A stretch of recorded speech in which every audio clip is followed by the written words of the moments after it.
rain hammered against the delivery hub's metal roof like bullets, and Layla Martinez wiped sweat from her forehead as she loaded the last package into her beaten-up Honda Civic. Around her, supervisors barked orders at exhausted drivers, while corporate executives in pristine suits toured the facility, their polished shoes clicking against the concrete floor. None of them even glanced at the young woman in the faded yellow delivery uniform, her name tag crooked and her ponytail escaping from under a baseball cap that had seen better days. Layla had been invisible to management for the 3 years she'd worked at Pacific Logistics' downtown Seattle hub. She was just another face among the hundreds of drivers who hauled packages through rain, snow, and scorching heat for $12 an hour with no benefits. The executives saw numbers on spreadsheets, not the calloused hands that made their profits possible. They certainly didn't see the medical textbooks hidden in her locker, or know that she'd been 2 semesters away from finishing her nursing degree before her father's construction accident forced her to drop out and take any job that would pay immediately. The storm outside had turned the streets into rivers, and dispatch was pushing everyone to finish their routes despite the dangerous conditions. Marcus Webb, the hub's assistant manager, strutted through the loading bay in his pressed khakis and company polo, his wireless headset making him feel more important than he actually was. He stopped near Layla's station and shook his head with disgust. Her uniform was soaked from her previous deliveries, and mud stains marked her work boots. To Marcus, she represented everything wrong with the company's hiring standards. Too many desperate people willing to work for scraps instead of ambitious go-getters who understood business. Layla hefted her delivery bag over her shoulder, feeling the familiar ache in her lower back that came from lifting packages all day. She'd learned to move efficiently and quietly, avoiding the attention of supervisors who seemed to enjoy finding reasons to write people up.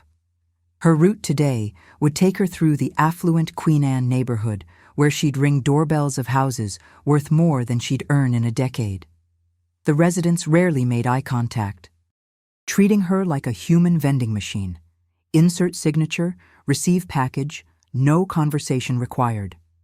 The storm had knocked out power in several blocks of her route, and emergency vehicles struggled through the flooded streets. Layla drove carefully, her windshield wipers fighting a losing battle against the torrential downpour. She'd already delivered to the expensive condominiums on the hill, where doormen in crisp uniforms had accepted packages without a word of thanks. Now she was heading back toward the hub through the industrial district, where the storm had turned empty lots into temporary lakes and made navigation treacherous. As she navigated around a fallen tree branch, Layla noticed movement in her peripheral vision.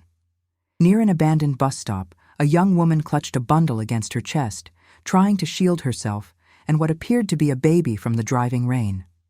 The woman couldn't have been older than 19, and her clothes were completely soaked through. She was attempting to use a torn piece of cardboard as shelter, but the wind kept ripping it from her hands. The sight made Layla's chest tighten with recognition. She'd seen that look of desperate exhaustion in her own mirror during the hardest months after her father's accident. Most delivery drivers would have kept going. The company monitored their GPS constantly, and any deviation from optimal routes resulted in disciplinary action. Layla had seen coworkers fired for stopping to help stranded motorists or taking too long at delivery locations. The metrics that governed their lives measured efficiency, not humanity. But something about the young mother's situation cut through all the corporate programming that had been drilled into Layla's head over 3 years of thankless work. Without fully thinking through the consequences, Layla pulled over and rolled down her passenger window. The wind immediately drove rain into her car, but she shouted over the storm to get the woman's attention. The homeless mother looked up with startled, fearful eyes, clearly uncertain whether this stranger represented help or another danger. Her baby was crying, a thin wail barely audible over the thunder and rain. The woman's lips had a bluish tint that Layla recognized as early hypothermia, and the baby's cries sounded weak in a way that triggered every medical instinct she'd developed during her nursing studies. The young mother's name was Crystal, and she'd been living on the streets for 6 weeks since aging out of the foster care system. Her 8-month-old daughter, Emma, had been born while Crystal was still in transitional housing, but budget cuts had forced her out before she could establish stable employment. The storm had caught them without shelter, and Crystal had been walking for hours trying to find somewhere safe and dry. Her shoes had holes that let in water with every step, and the diaper bag she carried contained only 2 clean diapers and a bottle with an inch of formula remaining. Layla made a decision that would have horrified her supervisors and violated every company policy about unauthorized passengers. She told Crystal to get in the car, helping her secure the baby in the back seat, using delivery blankets. The Honda's heater wheezed to life, and both mother and child began to warm up slowly. Crystal cried with relief, her tears mixing with rainwater as she held her daughter close.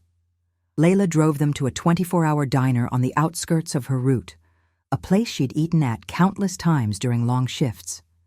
The owner, an elderly Filipino man named Eduardo, had always been kind to delivery drivers, sometimes offering free coffee to those working through storms.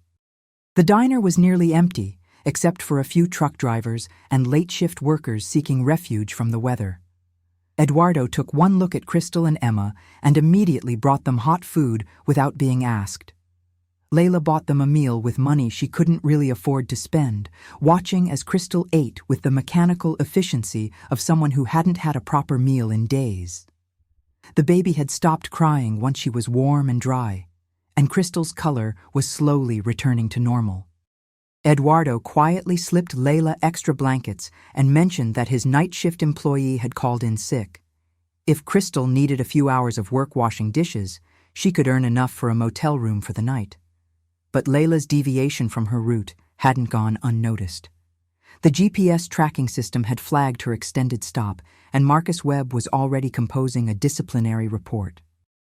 The delivery hub operated on the principle that drivers were easily replaceable. There were always more desperate people willing to work for low wages. Individual acts of kindness were seen as theft of company time, and Marcus took particular pleasure in enforcing policies against drivers who thought they were above the rules. He'd been looking for a reason to fire Layla anyway. Her quiet competence and lack of complaints made him uncomfortable, as if she thought she was better than the chaos he supervised. The next morning arrived gray and humid, with puddles from the storm reflecting the overcast sky like broken mirrors throughout the delivery hub's parking lot. Layla clocked in at 6:47 a.m., 3 minutes before her scheduled shift, and immediately felt the weight of Marcus Webb's attention. He stood near the supervisor's station with a clipboard and the expression of a man who'd found Christmas morning wrapped in a termination letter. The other drivers moved around him carefully, like deer sensing a predator in their midst. Layla had spent most of the night thinking about Crystal and Emma, wondering if they'd managed to find safe shelter after their few hours at Eduardo's diner. The young mother had thanked her repeatedly, tears in her eyes as she'd talked about how rare it was to encounter genuine kindness on the streets. Crystal had mentioned being a good student before the foster system failed her, and had dreams of getting her GED and maybe attending community college someday. The baby, Emma, had smiled for the first time when Crystal was warm and fed, a tiny expression of pure joy that had made Layla's heart ache with the unfairness of their situation. Marcus approached her station as she sorted through the morning's package load, his footsteps deliberately loud on the concrete floor. He carried himself with the swagger of someone who believed authority was measured by how much fear you could generate in subordinates. His company polo was pressed to military precision, and his wireless headset blinked with self-importance. Behind him trailed Jennifer Hayes, the regional operations manager, a sharp-faced woman in an expensive pantsuit who treated the delivery hub like a laboratory for efficiency experiments. The disciplinary conversation happened exactly as Layla had expected. Marcus cited GPS data showing her 43-minute unauthorized stop, deviation from optimal routing, and violation of company policy regarding passengers in delivery vehicles. Jennifer Hayes added that Pacific Logistics had invested heavily in tracking technology to eliminate exactly this type of behavior. They spoke about productivity metrics and cost optimization as if Layla were a malfunctioning machine rather than a human being who'd helped a homeless mother and baby survive a dangerous storm. What they didn't know, and what Layla didn't bother explaining, was that her father had worked construction for the Hayes family's property development company before his accident. She'd seen Jennifer Hayes' signature on the insurance denial letters that had destroyed their family's financial stability. The woman now lecturing her about corporate responsibility had personally overseen policies that eliminated worker protections to maximize profit margins. Layla had researched the Hayes Group extensively during her father's legal battle, learning more about corporate structure and liability than most business school graduates ever discovered. The written warning went into Layla's personnel file, along with a notation that any future policy violations would result in immediate termination. Marcus explained this with obvious satisfaction, as if he'd personally solved a complex business problem. Jennifer Hayes added that drivers needed to understand their role in the larger corporate ecosystem. They were delivery specialists, not social workers. The company had carefully calculated routes and schedules that left no room for personal judgment about worthy causes or emergency situations. Around them, other drivers pretended not to listen while loading their trucks and vans. Everyone knew that supervisors used disciplinary actions as entertainment and intimidation tactics. The message was clear: stay in your lane, follow orders, and remember that you're disposable. Several drivers had been fired in recent months for minor infractions, their positions immediately filled by new hires desperate enough to accept the working conditions. The turnover rate was over 60% annually.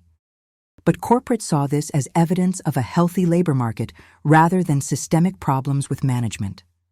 Layla accepted the disciplinary action without argument, knowing that any defense would only make Marcus more determined to find additional infractions. She'd learned through 3 years of navigating workplace politics that supervisors like him interpreted explanations as insubordination and kindness as weakness. The best strategy was to remain invisible, do the work efficiently, and avoid giving them ammunition for future attacks. But something had shifted in her perspective after helping Crystal and Emma. The corporate priorities that once seemed reasonable now felt hollow and dehumanizing. Her route that day took her back through Queen Anne, where yesterday's storm had left minimal damage thanks to excellent drainage systems and city services that prioritized wealthy neighborhoods. The residents she encountered treated her with the same polite indifference as always, signing for packages without making eye contact or acknowledging her existence as anything more than a functional component of their comfortable lives. The contrast with Crystal's genuine gratitude was stark. People with everything acted entitled to service, while someone with nothing had been overwhelmed by simple human decency. At her lunch break, Layla drove past Eduardo's diner, hoping to learn what had happened to Crystal and Emma. The elderly owner smiled when he saw her and reported that the young mother had worked steadily through the night, washing dishes and cleaning tables with impressive efficiency. She'd earned enough for 2 nights at a nearby motel and had left contact information in case future work became available. Eduardo mentioned that Crystal had talked extensively about the delivery driver who'd saved them from the storm, describing Layla as an angel who'd appeared when all hope was lost. But Eduardo also shared troubling news. Crystal had mentioned having a college degree in business administration that she'd completed while in foster care, along with experience in financial analysis and project management. She'd been fired from her last office job when her pregnancy became visible, despite laws prohibiting such discrimination. The employer had manufactured performance issues to justify the termination, leaving Crystal without income or health insurance precisely when she needed both most. Her story was becoming disturbingly common among young mothers who lacked family support systems or financial safety nets. The afternoon brought more routine deliveries to addresses where Layla's presence was taken for granted. She delivered to a Hayes Group construction office where employees in expensive business attire discussed upcoming development projects that would displace low-income housing. They treated her like furniture, continuing their conversation about profit margins and tax incentives as she waited for signatures. One executive complained about homeless encampments affecting property values, suggesting that stronger police enforcement would solve the visibility problem without addressing underlying causes. As Layla drove back toward the hub, she noticed increased police activity in the industrial district where she'd found Crystal and Emma the night before. Officers were clearing homeless camps from under overpasses and behind abandoned buildings, loading possessions into garbage trucks and issuing citations that people without addresses couldn't possibly pay.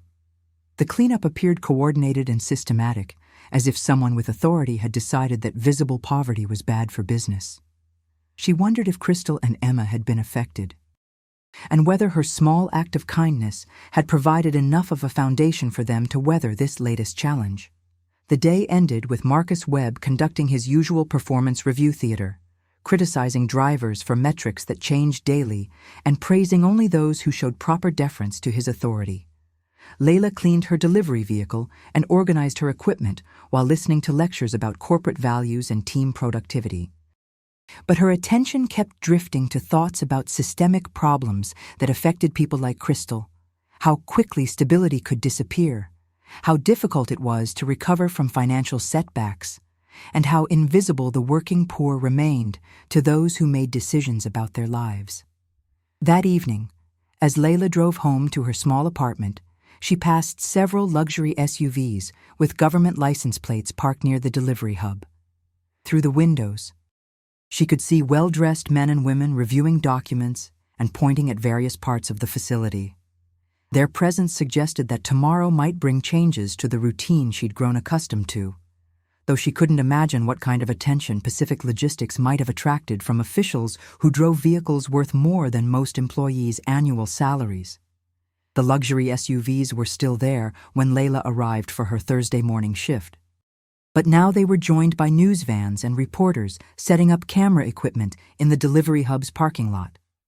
The scene had the controlled chaos of a major story breaking, with journalists checking their notes and adjusting their appearance while security personnel tried to manage access to the facility.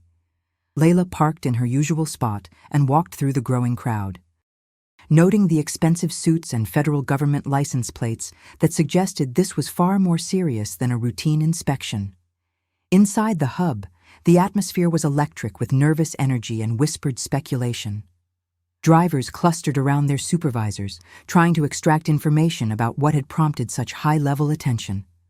Marcus Webb looked pale and agitated, his usual swagger replaced by the careful movements of someone who suddenly realized he might be in over his head.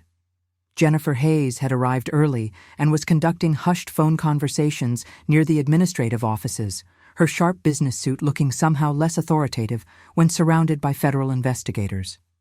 The morning briefing was delayed while executives huddled in the conference room with men and women whose identification badges bore federal agency seals. Through the glass walls, drivers could see animated discussions and the occasional pointing in the direction of the main floor. Several investigators took notes while examining employee records and operational procedures, their questions apparently focused on specific incidents and personnel decisions from recent months. The tension was palpable, with supervisors trying to maintain normal operations while clearly worried about what scrutiny might reveal. When the briefing finally began, Jennifer Hayes' voice carried a forced casualness that fooled no one. She announced that Pacific Logistics was participating in a routine compliance review focused on driver safety protocols and emergency response procedures. The investigators were particularly interested in how the company handled deviations from standard routes during weather emergencies and natural disasters. All drivers were instructed to continue normal operations while being available for potential interviews about their experiences during the previous night's storm. Layla felt a cold recognition settling in her stomach. Her unauthorized stop to help Crystal and Emma was exactly the type of incident that would attract attention during a federal review of emergency response protocols. She'd violated company policy to provide humanitarian assistance during a severe weather event, creating exactly the kind of documentation trail that investigators would examine. Marcus Webb had already filed his disciplinary report, which meant her actions were now part of the official record that federal agents would review. The morning route assignments were distributed with unusual ceremony, as if normal delivery operations were a performance being staged for outside observers. Several drivers mentioned seeing FBI agents reviewing GPS tracking data and interviewing supervisors about specific incidents from the storm. The investigators seemed particularly interested in response times, route deviations, and any instances where drivers had provided assistance to stranded civilians. It was becoming clear that someone had complained about Pacific Logistics' emergency protocols, triggering a federal investigation into the company's practices. As Layla loaded her delivery truck, she overheard Marcus Webb arguing with a federal investigator about employee privacy rights and the scope of the inquiry. The investigator, a middle-aged African-American woman with the bearing of someone accustomed to corporate resistance, calmly explained that emergency response procedures during declared weather emergencies fell under federal jurisdiction. She mentioned specific regulations about common carrier responsibilities and public safety obligations that seemed to catch Marcus completely off guard. The first delivery of the day took Layla to a downtown office building where she'd delivered hundreds of packages over the years. But today, the security guard mentioned that federal investigators had been asking questions about delivery services and emergency protocols. He'd heard that someone with connections had complained about private companies prioritizing profit over public safety during weather emergencies. The guard speculated that the investigation might be connected to recent changes in federal contracting requirements for logistics companies. By mid-morning, rumors were spreading through the driver communication network that the investigation stemmed from a complaint filed by someone with direct access to federal agencies. Several drivers reported that investigators were specifically asking about incidents where company policy had prevented drivers from providing emergency assistance.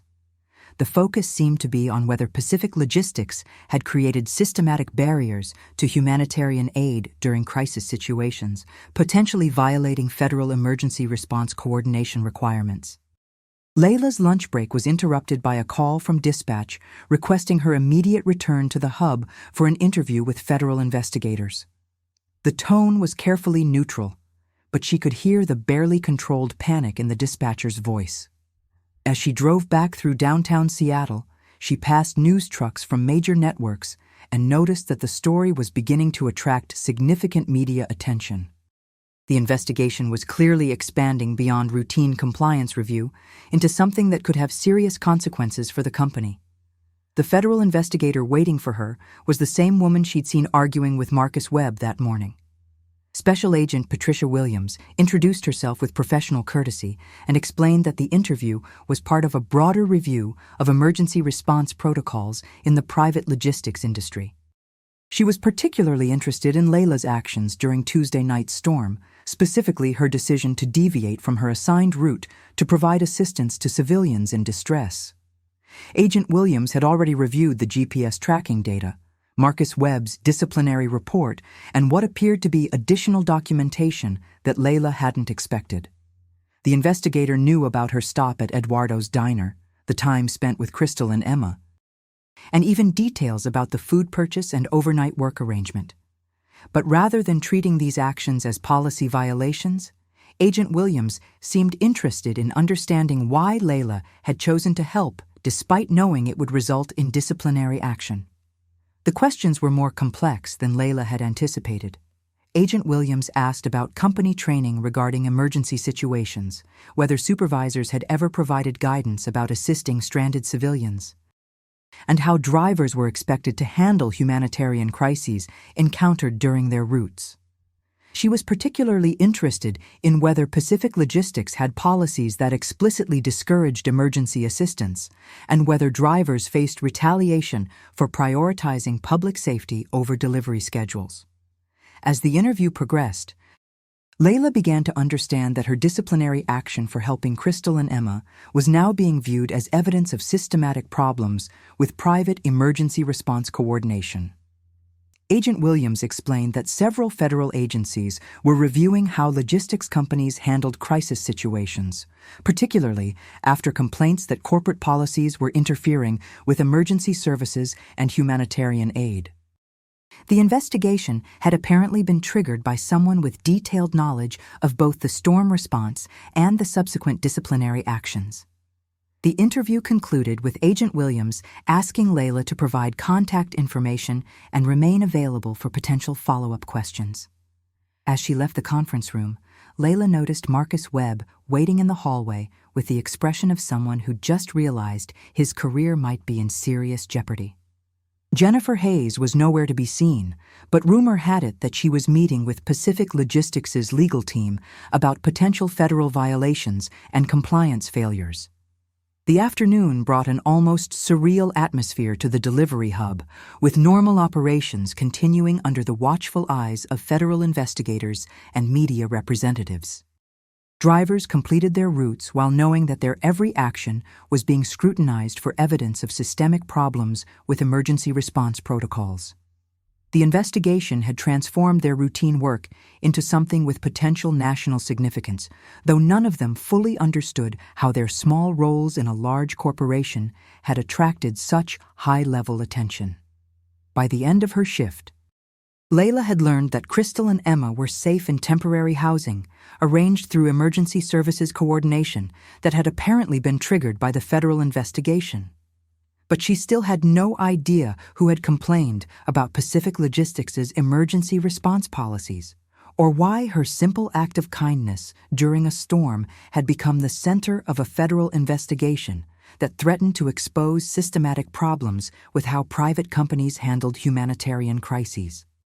The news broke on Friday morning like a tsunami hitting the delivery hub's carefully constructed facade of corporate respectability. Local television stations led with stories about federal investigations into logistics companies that punish employees for providing emergency assistance. And Pacific Logistics found itself the center of a public relations nightmare that threatened to destroy years of carefully cultivated business relationships. The parking lot was now crowded with protesters holding signs demanding worker protection rights and emergency response accountability. Marcus Webb arrived that morning, looking like he hadn't slept, his usually pristine appearance replaced by wrinkled clothes and the hollow-eyed stare of someone watching his career implode in real time. The federal investigators had worked through the night reviewing employee records, and their preliminary findings suggested systematic patterns of disciplinary action against drivers who had deviated from routes to provide humanitarian assistance. Every GPS anomaly for the past 2 years was being analyzed as potential evidence of corporate policies that prioritized profit over public safety. The morning briefing was a disaster of epic proportions. Jennifer Hayes, flanked by corporate attorneys and public relations specialists, attempted to explain that Pacific Logistics fully supported emergency response cooperation while maintaining necessary operational efficiency standards. Her carefully prepared statement sounded increasingly hollow as reporters shouted questions about specific cases where drivers had been fired for helping stranded motorists, elderly people who had fallen, or families caught in weather emergencies. Layla found herself at the center of a media storm she never could have anticipated. Her disciplinary action for helping Crystal and Emma had become the primary example of corporate callousness that federal investigators were using to demonstrate systematic violations of emergency response coordination requirements. News reports described her as a hero delivery driver punished for saving homeless mother and baby, transforming her quiet act of kindness into a symbol of everything wrong with corporate priorities in crisis situations. But the attention came with devastating personal consequences that no one had warned her about. Marcus Webb, desperate to salvage his own position, began implementing what he called corrective operational procedures that were clearly designed to make Layla's work life unbearable. Her route assignments became the most difficult and time-consuming in the hub, with impossible delivery windows and packages requiring multiple stories of stair climbing in buildings without elevators. Her vehicle was scheduled for maintenance more frequently than necessary, forcing her to use backup trucks with mechanical problems that slowed her completion times. The systematic harassment extended beyond simple work assignments. Marcus began documenting every minor deviation from optimal procedures, creating a paper trail of infractions that would justify termination despite the federal investigation. Layla found herself written up for taking too long at delivery locations, for not maintaining precise route efficiency, and for failing to meet productivity standards that seemed to change daily. The message was clear. He intended to fire her for cause as soon as the media attention died down. Other drivers began avoiding her, afraid that association with the troublemaker would bring unwanted scrutiny to their own jobs. The solidarity that usually existed among delivery workers dissolved under pressure from supervisors who made it clear that supporting Layla would result in similar treatment. She ate lunch alone, loaded her truck without conversation, and drove her routes in isolation while knowing that her every action was being monitored for evidence of additional policy violations. The federal investigation expanded beyond Pacific logistics to examine industry-wide practices. But this broader scope paradoxically made Layla's individual situation more precarious. Company executives portrayed her case as an isolated incident blown out of proportion by media sensationalism, rather than evidence of systematic problems with emergency response policies. They hired expensive public relations firms to shift the narrative away from corporate accountability toward questions about whether individual employees should be allowed to make unauthorized decisions during crisis situations. Corporate lawyers began building a case that Layla's actions, while well-intentioned, had created liability issues and violated insurance policies that protected both the company and other employees. They argued that allowing drivers to deviate from established protocols would create chaos and expose the company to lawsuits if unauthorized emergency assistance resulted in accidents or injuries. The legal arguments were sophisticated and persuasive, transforming her act of kindness into a reckless violation of carefully constructed safety procedures. Jennifer Hayes held press conferences emphasizing Pacific Logistics' commitment to community service through established charitable partnerships and official emergency response protocols. She described the company's substantial donations to homeless shelters and food banks, suggesting that individual employee actions like Layla's actually undermined coordinated charitable efforts by creating unpredictable variables in emergency situations. The messaging was carefully crafted to portray corporate structure as more effective than individual compassion. The personal attacks became more vicious as the company's legal strategy evolved. Anonymous sources suggested that Layla had a history of insubordination and poor performance that predated the storm incident. Marcus Webb provided carefully edited employee evaluations that painted her as a marginal employee who used the federal investigation to avoid justified disciplinary action.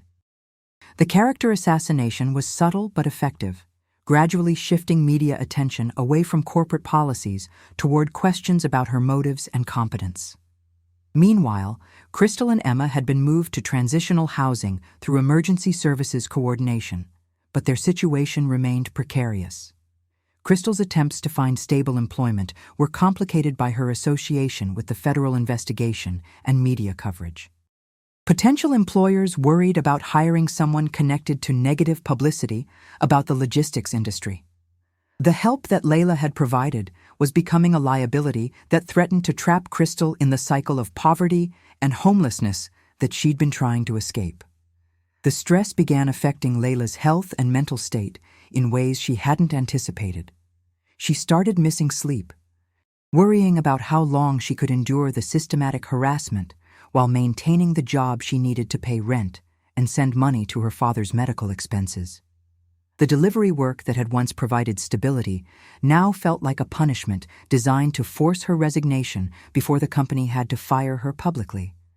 Each day brought new humiliations and impossible performance standards that seemed calculated to break her spirit. The union representatives who had initially expressed support for her position began backing away as the company's legal arguments gained traction with federal investigators. They worried about setting precedents that could undermine established collective bargaining agreements about work rules and disciplinary procedures. The broader implications of the case were creating divisions within the labor movement about whether individual employee actions during emergencies should be protected or regulated through official channels. By the end of the week, Layla realized that her simple act of kindness had triggered consequences far beyond anything she could have imagined. The federal investigation that was supposed to protect workers like her was being manipulated by corporate lawyers to justify even more restrictive policies about emergency response procedures. Her efforts to help Crystal and Emma had made both their situations more difficult, while exposing her to professional and personal attacks that threatened to destroy the financial stability she'd worked 3 years to achieve. The delivery hub felt like a war zone, where every interaction carried the potential for additional disciplinary action or media scrutiny. Layla completed her routes mechanically, avoiding eye contact with supervisors and reporters while counting the days until the federal investigation concluded and the company could fire her without generating additional negative publicity. She'd learned that doing the right thing in a system designed to prioritize profit over people could result in punishment that extended far beyond simple disciplinary action, affecting every aspect of her life in ways that no one had warned her about. The breakthrough came on Monday morning, when Special Agent Patricia Williams returned to the delivery hub with a team of federal investigators carrying boxes of subpoenaed documents and hard drives. But this time, they weren't just reviewing Pacific Logistics' emergency response policies, they were executing search warrants related to potential fraud and federal contracting violations that had emerged during their investigation. The luxury SUVs now included vehicles from the FBI's White-Collar Crime Division and the Department of Justice's Corporate Accountability Task Force. Layla watched from her delivery station as federal agents escorted Marcus Webb and Jennifer Hayes to separate vehicles, their hands secured behind their backs, while reporters captured every moment of the perp walk. The charges, as announced by a federal prosecutor on the courthouse steps, included conspiracy to defraud government emergency services, systematic violation of federal emergency response coordination requirements, and obstruction of justice related to the ongoing investigation. The criminal charges transformed the narrative from workplace harassment to organized criminal activity. The documents seized during the search revealed that Pacific Logistics had been systematically billing federal emergency management agencies for services they weren't providing while actively preventing their employees from delivering those services. The company had contracts to provide emergency supply delivery during natural disasters, but corporate policies ensured that drivers would be disciplined or fired for actually fulfilling those obligations. It was a sophisticated fraud scheme that generated millions in federal payments while ensuring that emergency supplies never reached their intended destinations. Agent Williams called Layla back for another interview, but this time the questions focused on her knowledge of the company's federal contracts and emergency response obligations. The investigator explained that Layla's GPS tracking data from the storm had revealed something that federal auditors had been unable to detect. During declared weather emergencies, Pacific Logistics drivers were being systematically prevented from completing deliveries to emergency shelters, disaster relief centers, and other critical facilities that relied on their services during crises. The revelation was staggering in its scope and implications. For over 2 years, Pacific Logistics had been collecting federal payments for emergency delivery services while implementing policies that made it impossible for their drivers to actually provide those services. The disciplinary actions against employees like Layla weren't just workplace harassment. They were evidence of a criminal conspiracy to defraud federal agencies and obstruct emergency response operations during natural disasters and other crisis situations. Layla's role in exposing the fraud had begun when Agent Williams traced the complaint that triggered the investigation back to an unlikely source: Dr. Elizabeth Hayes, Jennifer Hayes' estranged daughter, and a federal prosecutor specializing in white-collar crime. Dr. Hayes had been monitoring her mother's business practices for years, waiting for evidence of criminal activity that would justify federal intervention. Crystal's story reported through emergency services coordination channels that Dr. Hayes monitored professionally, had provided the specific incident needed to trigger a comprehensive investigation. The federal prosecutor explained that Crystal's business administration degree and previous experience with financial analysis had enabled her to recognize the systematic nature of the problems she'd encountered while homeless. She'd documented multiple instances where emergency services had failed to receive contracted deliveries during the storm, and her report through official channels had reached Dr. Hayes within hours of her encounter with Layla. The combination of insider knowledge and first-hand evidence had provided federal investigators with the foundation they needed to expose the fraud scheme. As the investigation progressed, Layla found herself transformed from harassment victim to key witness in a major federal criminal case. Her GPS tracking data and disciplinary records provided crucial evidence of how the company prevented emergency deliveries while maintaining the appearance of compliance with federal contracts. Agent Williams explained that Layla's decision to help Crystal and Emma had inadvertently documented the exact type of emergency response failure that the fraud scheme was designed to conceal from federal auditors. The search warrants had revealed that Marcus Webb and Jennifer Hayes had been systematically falsifying delivery records and GPS data to hide the true extent of their emergency response failures. They'd created sophisticated systems for billing federal agencies for services that company policies made it impossible to provide. The criminal conspiracy included multiple levels of corporate management and had generated over $12 million in fraudulent federal payments during the previous 2 years alone. Within days of the arrests, the corporate culture at Pacific Logistics underwent a dramatic transformation. Federal oversight requirements meant that new management prioritized compliance with emergency response obligations over the efficiency metrics that had previously dominated operations. Drivers were suddenly encouraged to prioritize humanitarian assistance during crisis situations, with new policies explicitly protecting employees who deviated from routes to provide emergency aid. The change was so dramatic that veteran drivers couldn't believe they were working for the same company. Layla's disciplinary record was expunged as part of the federal investigation, and she received a formal apology from interim management acknowledging that her actions during the storm had been not only appropriate, but exemplary of the emergency response coordination that the company was contractually obligated to provide.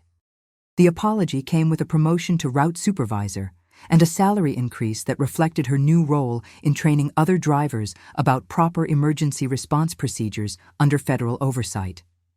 The media narrative underwent an equally dramatic reversal. Layla was now portrayed as a whistleblower whose courage in helping Crystal and Emma had exposed a massive fraud scheme that had diverted millions in emergency response funding while leaving vulnerable populations without essential services during crisis situations. News stories described how her simple act of kindness had triggered an investigation that revealed systematic corruption at the intersection of private enterprise and public emergency services. Crystal and Emma were moved to permanent supportive housing through programs that were finally receiving the emergency supply deliveries that Pacific Logistics had been contracted to provide, but had systematically prevented. Crystal's business administration background made her an ideal candidate for a position with the federal oversight team monitoring compliance with emergency response contracts.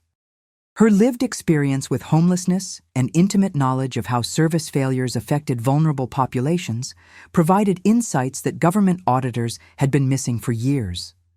The federal investigation expanded to include other logistics companies with similar contracts, revealing that the Pacific Logistics fraud scheme was part of a broader pattern of private companies collecting federal emergency response payments while implementing policies that prevented actual service delivery. Layla's case became the template for identifying and prosecuting similar fraud throughout the industry, with her GPS tracking data and disciplinary records serving as evidence of how to detect systematic emergency response failures disguised as operational efficiency. Eduardo's Diner became an unofficial coordination center for emergency services in the industrial district, with federal contractors ensuring that legitimate emergency supply deliveries reached vulnerable populations during crisis situations. The elderly owner was hired as a consultant for emergency response planning. His decades of experience serving working people during storms and disasters proving invaluable for designing systems that actually connected services with those who needed them most. His kindness to delivery drivers and homeless families had provided federal investigators with crucial intelligence about how emergency services actually functioned at the street level. As the first phase of the federal investigation concluded, Layla realized that her decision to help Crystal and Emma had triggered consequences far beyond anything she could have imagined. But this time, the consequences were transforming an entire industry in ways that would help countless people during future emergencies.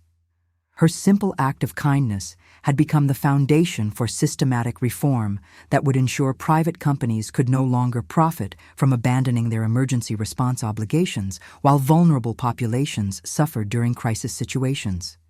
The federal courthouse steps were packed with reporters and cameras when Dr. Elizabeth Hayes stepped up to the microphone array that Tuesday morning, her federal prosecutor credentials lending gravity to what would become the most explosive revelation in the Pacific Logistics investigation. Behind her stood a coordinated team of FBI agents, federal prosecutors, and emergency management officials who had spent months unraveling a conspiracy that reached far beyond a single logistics company. The announcement would transform Layla's story from local news to a national scandal that exposed systematic corruption in emergency response contracting. Dr. Hayes began by explaining her personal connection to the case. Jennifer Hayes was indeed her mother, and she had spent years documenting suspicious patterns in the family business while waiting for evidence that would justify federal intervention. As a federal prosecutor specializing in white-collar crime, she had access to databases that tracked emergency services performance across multiple agencies. She had been monitoring Pacific Logistics for potential violations when Crystal's report through emergency services channels provided the specific incident needed to trigger a comprehensive investigation. The fraud scheme that emerged from the investigation was breathtaking in its scope and sophistication. Pacific Logistics had been collecting federal emergency response payments for over 3 years while systematically preventing their employees from providing those services. The company had discovered that billing for emergency deliveries was more profitable than actually making them, since successful deliveries required additional time, fuel, and administrative coordination that reduced operational efficiency metrics. They had essentially turned emergency response contracting into a pure profit scheme divorced from actual service delivery. But the revelation that stunned everyone in the courthouse was the personal connection that had made Dr. Hayes' investigation possible. Crystal was not just a random homeless woman that Layla had helped during the storm. She was Dr. Hayes' former research assistant from her graduate work in business administration and social policy at the University of Washington. Crystal had been working on her thesis about how private companies manipulated federal emergency response contracts when her pregnancy had forced her out of school and into the precarious employment that eventually led to homelessness. The federal prosecutor explained that Crystal's business administration background and research into emergency response contracting had enabled her to recognize the systematic nature of the service failures she experienced while homeless. She had maintained detailed records of instances where contracted services failed to reach emergency shelters and disaster relief centers, documenting patterns that revealed deliberate rather than accidental failures. Her report to Dr. Hayes had included not only her personal experience with Layla, but comprehensive analysis of how Pacific Logistics was systematically violating their federal emergency response obligations. Dr. Hayes had been waiting for specific evidence of service delivery failures that could trigger federal intervention under emergency response coordination requirements. Crystal's research and first-hand documentation provided exactly what was needed to launch an investigation that could examine the company's federal contracts and GPS tracking data. Layla's disciplinary action for helping Crystal had served as the crucial link between individual service failure and systematic corporate policy that prevented federal auditors from detecting the fraud scheme. The investigation had revealed that Pacific Logistics was part of a broader network of companies that had discovered how to game federal emergency response contracting systems. they bid competitively for contracts they never intended to fulfill, then implemented operational policies that made service delivery impossible while maintaining plausible deniability about why deliveries failed during actual emergencies. The scheme worked because federal auditing systems tracked payments and documentation rather than actual service delivery to end recipients. As Dr. Hayes presented evidence to the assembled media, the full scope of Layla's unwitting role in exposing the conspiracy became clear.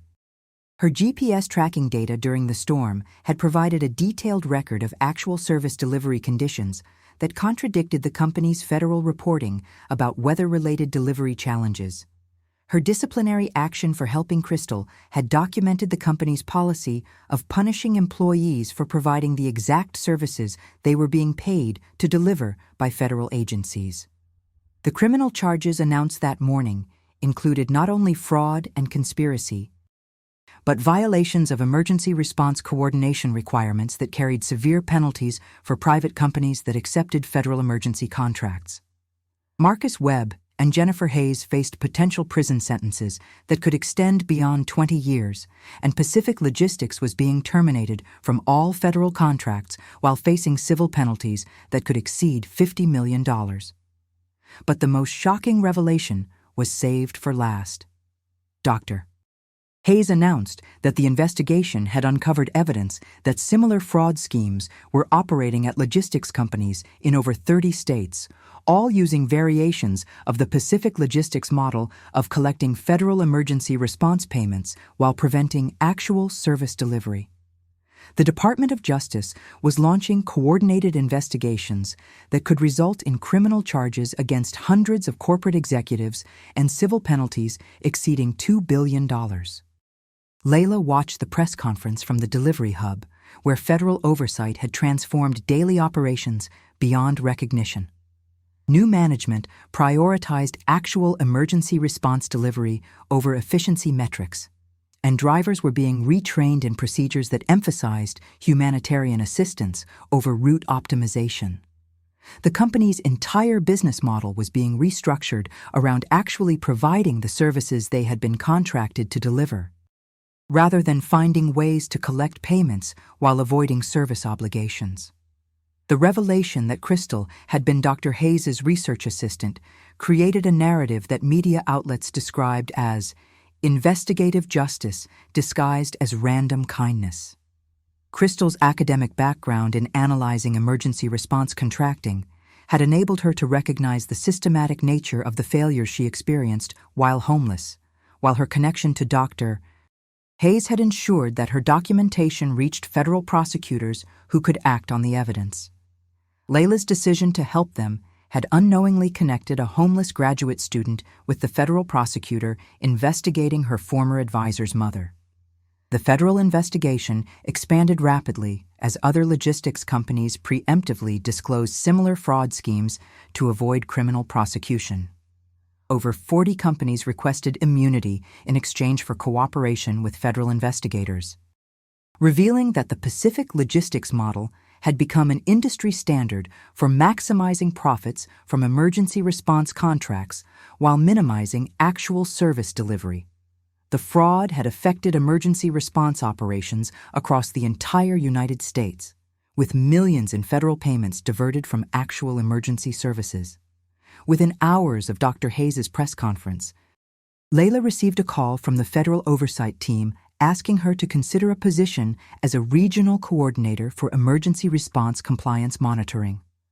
Her experience as a delivery driver, combined with her nursing background and demonstrated commitment to humanitarian assistance, made her ideal for ensuring that reformed companies actually provided the services they were contracted to deliver. The position came with a federal salary that was triple what she had been earning at Pacific Logistics, along with benefits that would enable her to complete her nursing degree while working in emergency services coordination. The investigation that had begun with Layla's simple act of kindness during a storm had become a national scandal that exposed systematic corruption in emergency response contracting worth billions of dollars. Her decision to help Crystal and Emma had triggered consequences that would reform an entire industry while ensuring that future emergency services actually reached the vulnerable populations they were designed to serve. The delivery driver, who had been punished for showing compassion during a crisis, had become the catalyst for the largest emergency services reform in federal history. As the scope of the federal investigation continued to expand, Layla realized that her story had become something far larger than individual heroism or corporate accountability.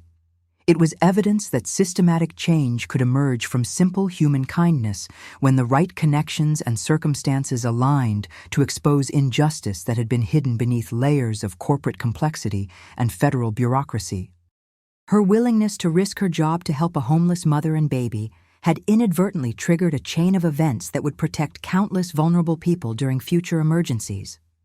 The ceremony took place 3 months later in the Great Hall of the federal courthouse, where Layla Martinez stood before an audience of emergency services coordinators, federal officials, and media representatives gathered to witness the official launch of the Emergency Response Accountability Act. The legislation, directly inspired by her case, established new federal oversight requirements for private companies providing emergency services and created whistleblower protections for employees who prioritized humanitarian assistance over corporate policies. The act was already being called the Layla Martinez Law by advocates who recognized her role in exposing systematic corruption in emergency response contracting. Attorney General Sarah Chen presented Layla with the Federal Emergency Services Outstanding Civilian Award, the highest recognition available to private citizens who contributed to emergency response reform. In her remarks, the Attorney General explained that Layla's simple act of kindness during a storm had triggered the largest emergency services corruption investigation in federal history, resulting in criminal convictions for over 200 corporate executives and civil penalties exceeding $3 billion. The money recovered from the fraud schemes was being redirected to actual emergency services that would reach vulnerable populations during future crises. Dr. Elizabeth Hayes spoke about the personal significance of the case, describing how her estranged relationship with her mother had been motivated by years of watching corporate practices that prioritized profit over public welfare. She explained that Crystal's research and documentation had provided the evidence needed to trigger federal intervention, but that Layla's GPS tracking data and disciplinary records had been crucial for proving the systematic nature of the fraud scheme. The case had demonstrated how individual compassion could intersect with institutional knowledge to expose corruption that had been hidden for years. Crystal Williams, who had reclaimed her family name after securing stable housing and employment, addressed the ceremony as a representative of the Federal Emergency Response Oversight Commission, where she now worked as a senior analyst monitoring compliance with reformed emergency services contracts. Her academic background in business administration, combined with her lived experience of homelessness and service delivery failures, had made her invaluable for designing oversight systems that actually tracked whether emergency services reached their intended recipients during crisis situations. The personal transformations were as dramatic as the policy reforms. Layla had completed her nursing degree through a federal education program for emergency services personnel, and was now working as a regional emergency response coordinator for the Pacific Northwest. Her salary of $85,000 annually, along with comprehensive federal benefits, had enabled her to support her father's ongoing medical care, while building financial stability that seemed impossible just months earlier. Her new role involved coordinating between private logistics companies and federal emergency management agencies to ensure that contracted services actually reached vulnerable populations during disasters. Crystal and 18-month-old Emma were thriving in permanent supportive housing that provided both stability and access to childcare services that enabled Crystal to work full-time while completing her graduate degree in public administration. Her thesis research about emergency response contracting had been published in federal policy journals and was being used to design oversight systems for other government services that relied on private contractors. The insights gained from her experience of homelessness had proven invaluable for understanding how service delivery failures affected the populations that government programs were designed to serve. Eduardo's Diner had been designated as an official emergency services coordination center for the industrial district, with federal funding supporting its role as a community hub during crisis situations. The elderly Filipino owner had been hired as a senior consultant for emergency response planning, his decades of experience serving working people during storms and disasters providing insights that government planners had previously overlooked. His kindness to delivery drivers and homeless families had become a model for how emergency services could be integrated into existing community networks. The Pacific Logistics Delivery Hub had been transformed beyond recognition under federal oversight. New management prioritized actual service delivery over efficiency metrics, and drivers were trained in emergency response procedures that emphasized humanitarian assistance as a core professional obligation. The company's business model had been restructured around actually providing the services they contracted to deliver, with federal monitors ensuring that GPS tracking data matched reported service delivery to end recipients. Former employees who had been fired for helping people during emergencies were offered reinstatement with back pay and promotions that reflected their demonstrated commitment to emergency services. Marcus Webb and Jennifer Hayes had been sentenced to federal prison terms of 15 and 22 years respectively, along with court orders requiring them to pay over $40 million in restitution to federal emergency management agencies. Their convictions had become templates for prosecuting similar fraud throughout the logistics industry, with federal prosecutors using their case files to identify and investigate comparable schemes at companies across the United States. The systematic nature of their fraud had helped establish legal precedents that would prevent similar schemes from avoiding detection in the future. The broader industry transformation was equally dramatic.